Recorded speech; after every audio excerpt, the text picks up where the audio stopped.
Salut les jeunes, j'espère que vous avez bien apprécié la leçon précédente portant sur le déplacement des pièces.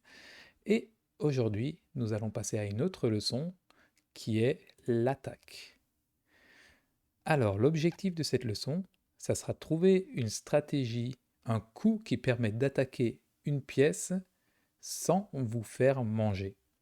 Pour cela, je vous ai préparé un petit exemple tiré de votre cahier d'exercice que voici.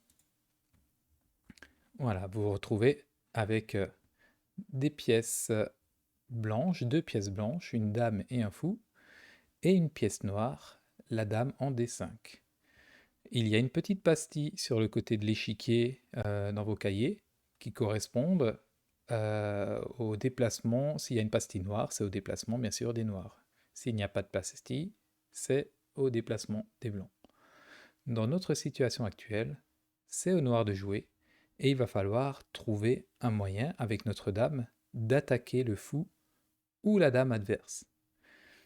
Alors, ce qu'il faut déjà savoir, c'est que lorsqu'une dame menace une autre dame, forcément, cet autre adversaire est aussi capable de nous menacer. Donc, on va essayer déjà de trouver tous les coups qui permettent d'attaquer les pièces.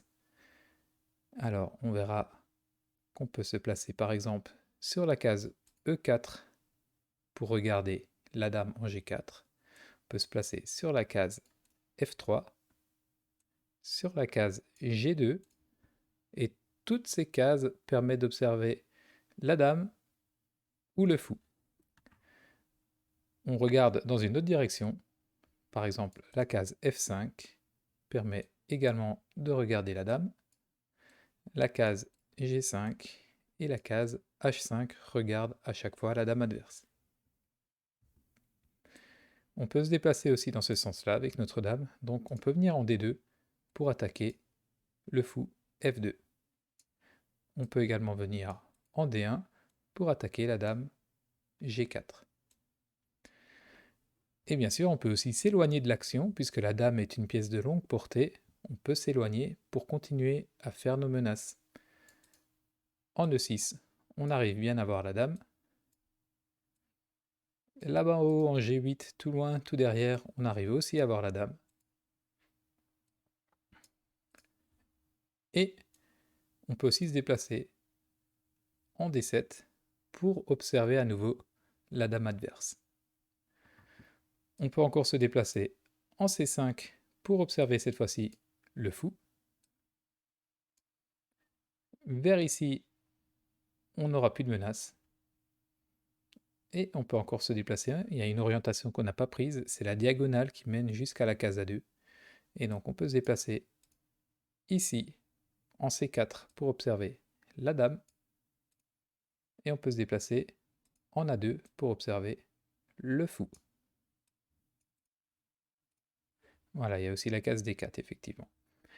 Maintenant, dans toutes ces cases qui permettent d'attaquer les pièces, il va falloir trouver sur laquelle on peut placer notre dame pour ne pas être en danger. Et pour cela, il faut calculer le déplacement des pièces adverses. Et on va commencer par observer le déplacement de cette dame, puisque c'est la pièce qui permet d'occuper le plus de cases possible. Donc cette fameuse dame G4 peut aller en F5, elle peut aller en G5, elle peut aller en H5. Donc on a déjà 3 cases qui sont occupées, qui sont visibles par cette dame blanche. La dame peut également aller jusqu'en G8. Elle peut aussi aller en E6. Elle peut continuer sur cette même diagonale pour aller en D7. Et on change d'orientation. On peut aller sur la case E4, sur la case D4, sur la case C4. Ça commence à se restreindre. Et on peut aller sur la case D1 et sur la case F3. On peut également aller sur cette case G2.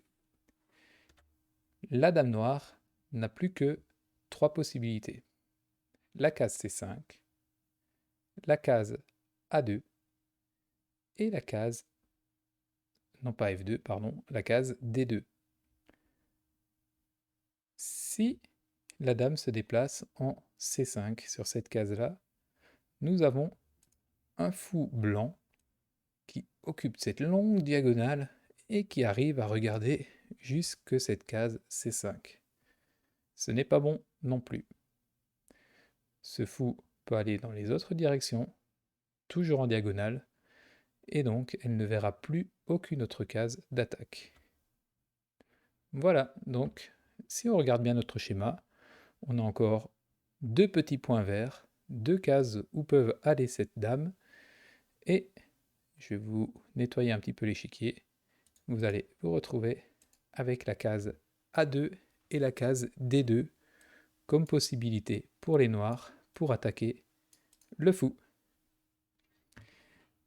Voilà, désormais vous êtes un petit peu familiarisé avec les attaques sans vous faire manger.